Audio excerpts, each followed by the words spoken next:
Okay friends, तो अब हम जो प्रॉब्लम कर रहे हैं वो हमारी बुक की P18 प्रॉब्लम है। ये पर्ट स्टडी मटेरियल जो हमारा है चैप्टर 15 इंस्टीट्यूट का, उसकी ये 8वीं स्टडी है, 8वीं प्रॉब्लम है। देखिए क्या है। Arcot machinery company has been offered a contract to build and deliver 9 extruding presses to whom bottling company. The contract price negotiated is contingent upon meeting a specified delivery time. यहां पर ध्यान देना यह है कि यहां पर वर्ड है ऑफर्ड। ऑफर्ड का मतलब है कि ये इनको कॉन्ट्रैक्ट मिला है। तो ये कॉन्ट्रैक्ट अगर मिला है इनको, इसका मतलब ये इनकी इनकम है, कॉस्ट नहीं है। तो अब उस कॉन्सेप्ट से सोचिए कि ये पैसा हमें मिलेगा, तो it's not a cost, its profit. जब ये प्रॉफिट हो जाता है तो हमारी अप्रोच बदल जाती है। अब देखेंगे इस क्वेश्चन में हमको एक्टिविटीज दे रखी है और इसके साथ जो टाइम है वो TETO करके दे रखा है, यानी कि पर्ट की कॉन्सेप्ट दे रखी है। फिर इसके बाद क्रैश टाइम है, नॉर्मल कॉस्ट है, क्रैश कॉस्ट है। तो हम इस क्वेश्चन से पहले निकालेंगे कि भाई हमारी एक्टिविटी कॉस्ट स्लोप क्या आ रही है, ठीक है ना। एक्टिविटी कॉस्ट स्लोप क्या आ रही है हमारी, और हमारा नॉर्मल टाइम क्या है। फिर हम नेटवर्क बनाएंगे। नेटवर्क बनाने के बाद फिर हम अपना क्रिटिकल पाथ निकालेंगे। क्रिटिकल पाथ से हमारी प्रोजेक्ट ड्यूरेशन निकलेगी।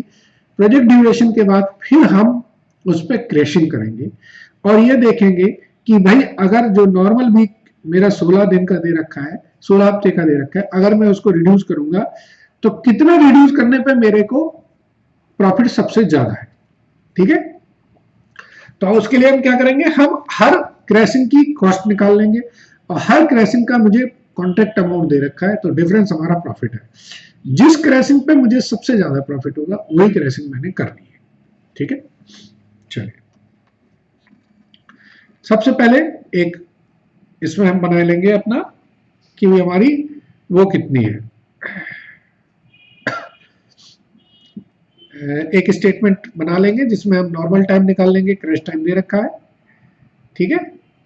ठीक है, चलो तो अब हम जो प्रॉब्लम कर रहे हैं वो है प्रॉब्लम P18।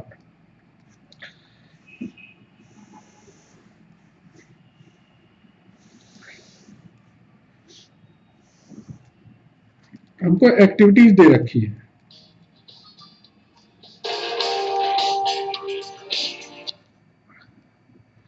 एक्टिविटीज दे रखी है हमको, 1 से 2 है, 2 से 3 है, 2 से 4 है, 2 से 5 है, 3 से 6 है, 4 से 6 है, 5 से 7 है और 6 से 7 है। ये एक्टिविटीज हमको दे रखी है, ठीक है ना। तो सबसे पहले हम टी निकालेंगे। टी का फुल फॉर्म क्या होता है, TO plus TP plus 4TM upon 6। तो जैसे इस एक्टिविटी का निकालेंगे, इसमें 1 प्लस 5 प्लस 4 इंटू 3 अपॉन 6, तो इसका आ जाएगा आपका 3 ही आ जाएगा। ऐसे ही सभी का हम कैलकुलेट कर लेंगे टाइम। तो ये 4 आ जाएगा, ये 3 आ जाएगा, ये 8 आ जाएगा, ये 4 आ जाएगा, फिर इसका 6 आ जाएगा, इसका 5 आ जाएगा और इसका 3 आ जाएगा, ठीक है।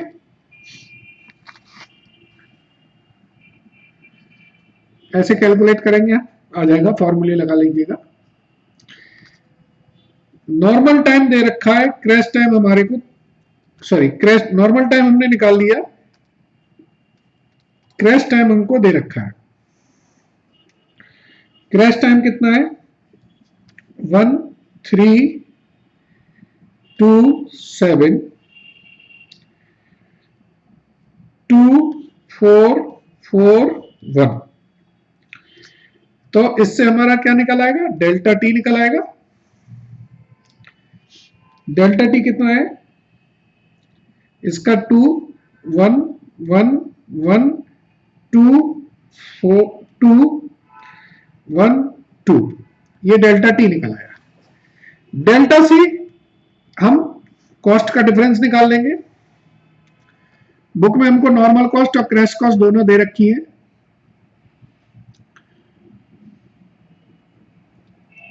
बुक में हमको नॉर्मल कॉस्ट और क्रैश कॉस्ट दोनों दे रखी है। देखिए, तो नॉर्मल कॉस्ट और क्रैश कॉस्ट का जो डिफरेंस होगा वो होगा हमारा डेल्टा सी। तो डेल्टा सी लिखेंगे हम। पहले केस में आएगा 4000। तो कॉस्ट स्लोप मैंने बताया था कॉन्सेप्ट। कॉस्ट स्लोप का मतलब है कि एक दिन खर्च करने का मेरा उस एक्टिविटी में कितना काम आएगा। तो 4000 रुपए में मैं 2 दिन खर्च कर सकता हूं, तो एक दिन के लिए मेरा खर्चा आएगा 2000। ऐसे ही मैं देखूंगा,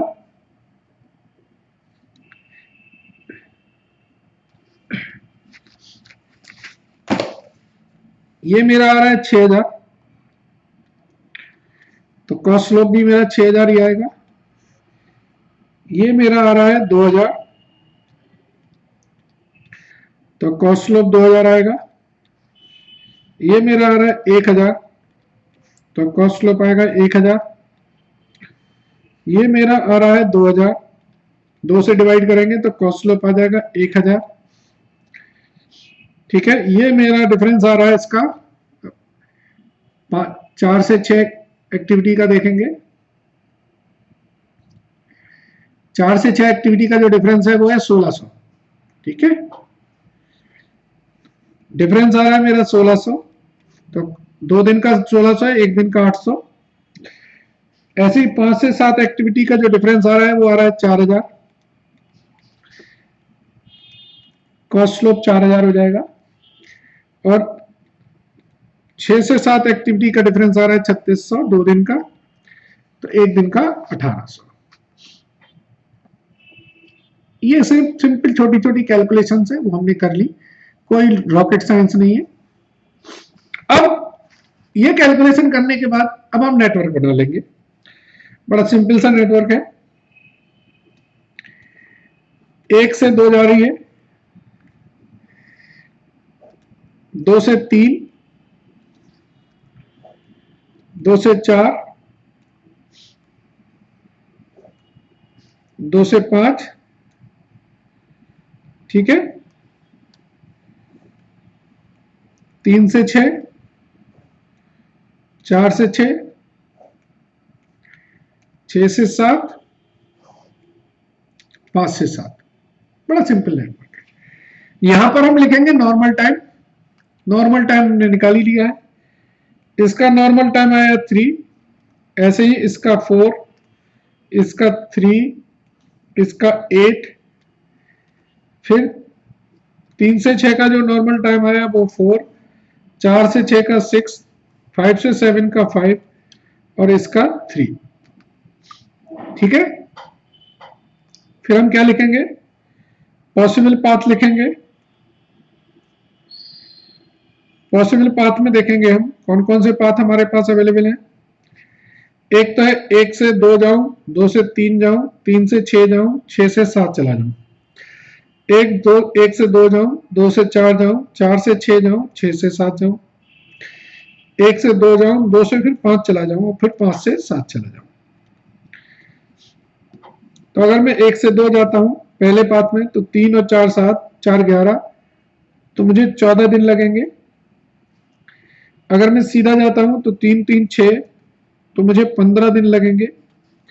और अगर मैं इस रूट से जाता हूं तो मुझे कितने दिन लग रहे हैं, 16 दिन लग रहे हैं। अब मुझे बनाना है statement of crescent.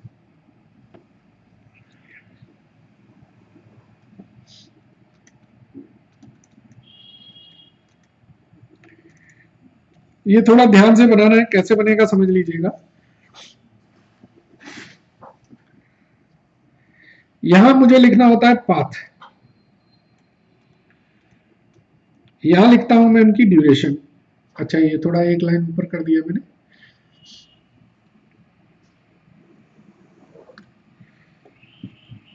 Path duration. हम लोग हमेशा डिसेंडिंग ऑर्डर में चलते हैं।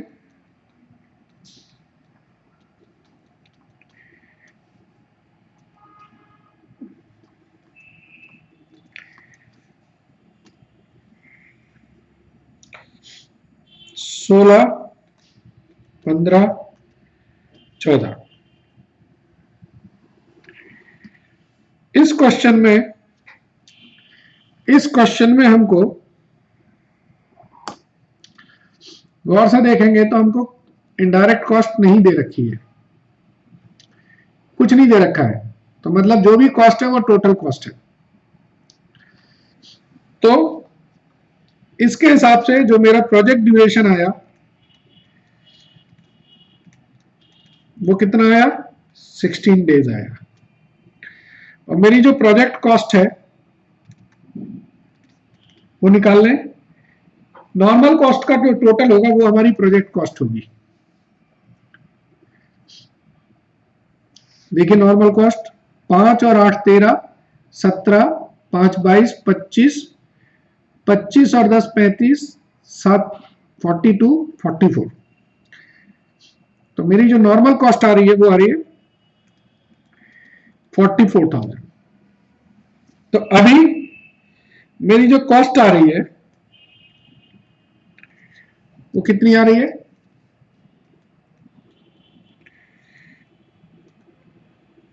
अभी मैं कुछ भी नहीं करता हूं तो 44,000 रुपए मेरी कॉस्ट है। और जो कॉन्ट्रैक्ट प्राइस है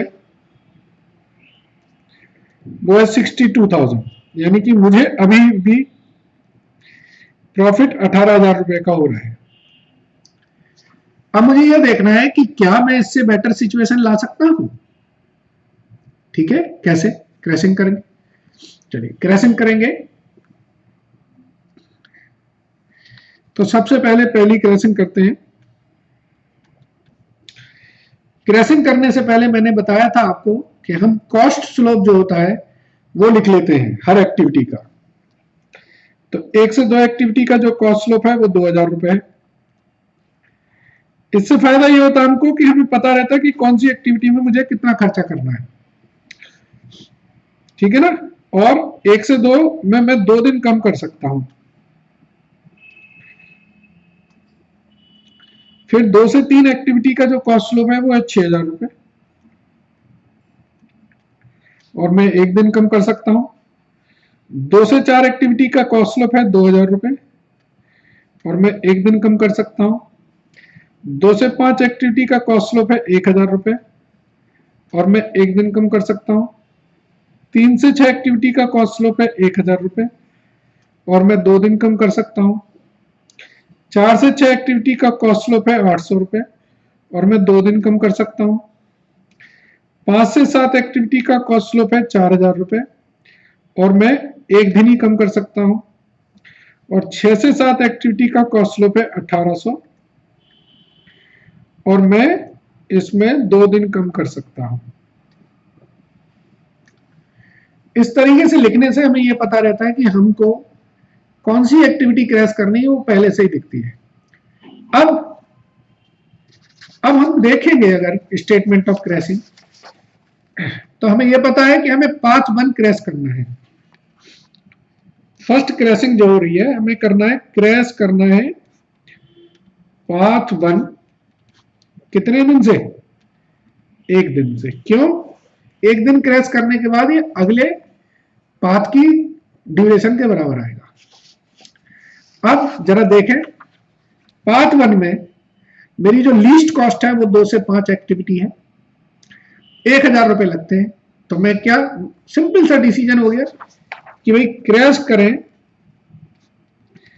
2 से 5 एक्टिविटी को क्रैश करें।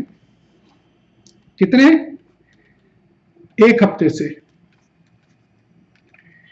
जो क्रैशिंग कॉस्ट आएगी वो कितनी होगी, 1,000 रुपए हो जाएगी। ठीक है, ठीक है। तो मैं करता हूं क्रैशिंग को। अब मेरा जो नया ड्यूरेशन आया वो 15 दिन आया। मेरी कॉस्ट हो गई 1,000 बढ़ गई, और मेरी जो कॉन्ट्रैक्ट प्राइस है वो 500 रुपए से बढ़ी। कुल मिला के मुझे 500 रुपए का नुकसान हो गया। कोई बात नहीं, आगे बढ़ते हैं, अगली क्रैशिंग करेंगे। ठीक है, अब जैसे ही मेरी एक्टिविटी क्रैश हो गई, मैंने इस एक्टिविटी को पूरी तरह काट देना है।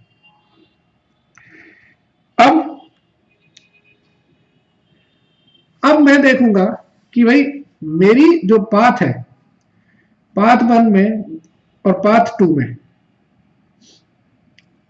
अगर मैं पाथ 1 को क्रैश करता हूं तो मुझे दोनों को एक साथ क्रैश करना है।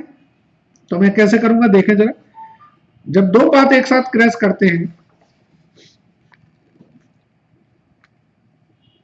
तो हमें बनाना पड़ता है कंपैरेटिव कॉस्ट।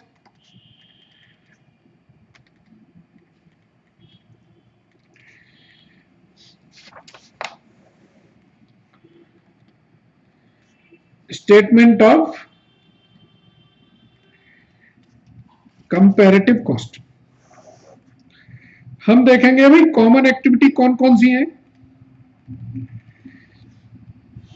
और नॉन कॉमन एक्टिविटीज कौन कौन सी है।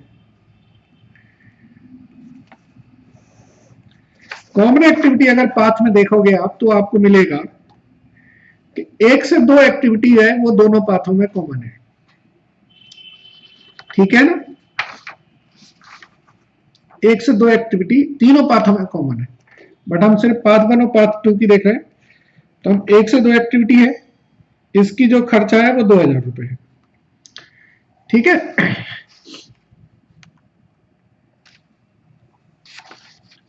अब हम पाथ 1 में देखेंगे नॉन कॉमन।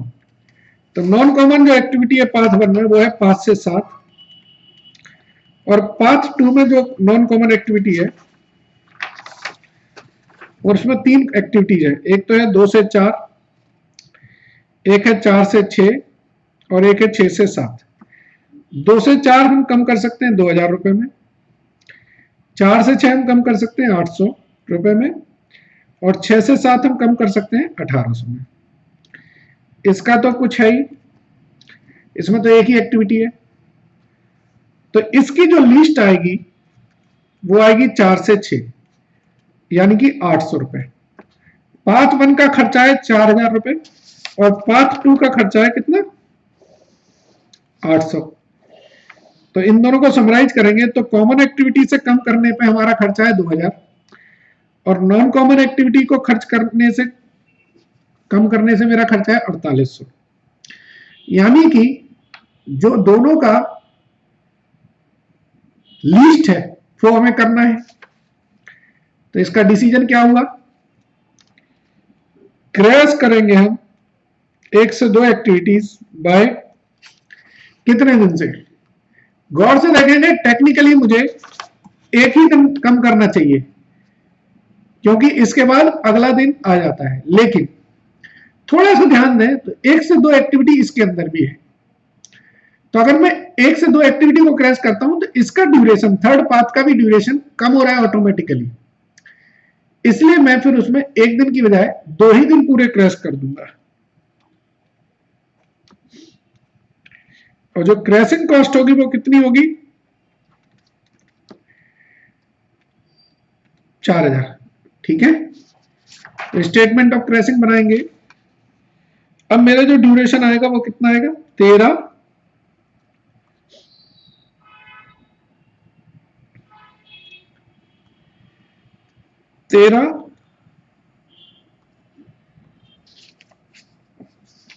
एक सेकेंड,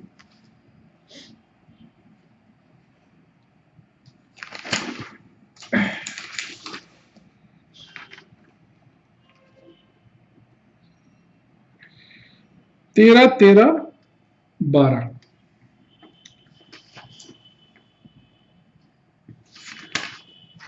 13 करूंगा मैं जैसे ही, तो 13 दिन की मेरी जो प्रोजेक्ट है वो कितने हैं,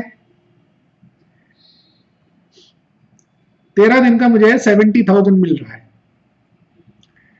ठीक है ना, और मेरा खर्चा कितना बढ़ा, 4000 रुपए बढ़ेगा तो 49,000 मिलेगा मुझे 70,000, तो मेरा प्रॉफिट हो गया 21,000।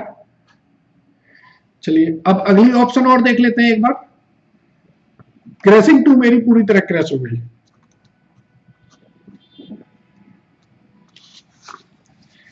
ठीक है। अब अगली ऑप्शन देख लेते हैं, क्रैशिंग 3। इसमें देखेंगे अब मेरे पास कॉमन एक्टिविटी तो दोनों में कोई बची नहीं है, तो नॉन कॉमन एक्टिविटीज में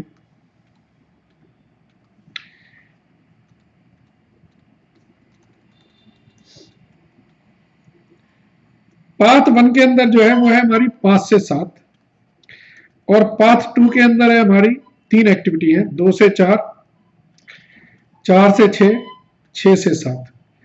इसका खर्चा 4000 है, इसका खर्चा 2000, इसका 800, इसका 1800। तो इसका मतलब इसमें तो हमें लिस्ट का ऑप्शन ही नहीं है, एक ही है, तो यानी कि इसमें तो हम कम करेंगे 5 से 7 4000 रुपए में, और इसकी जो लिस्ट है वो है 4 से 6 800 रुपए में। तो जो मेरा क्रैशिंग कॉस्ट आएगी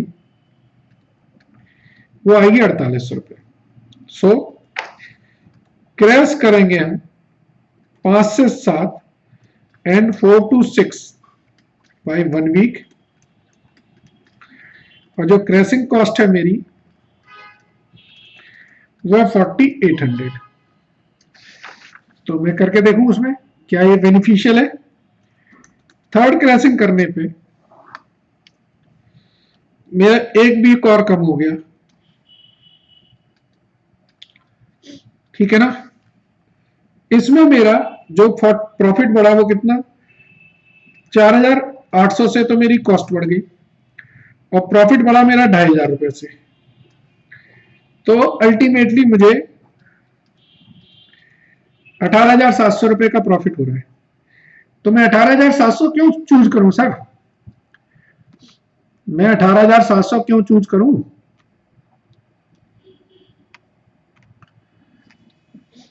मुझे तो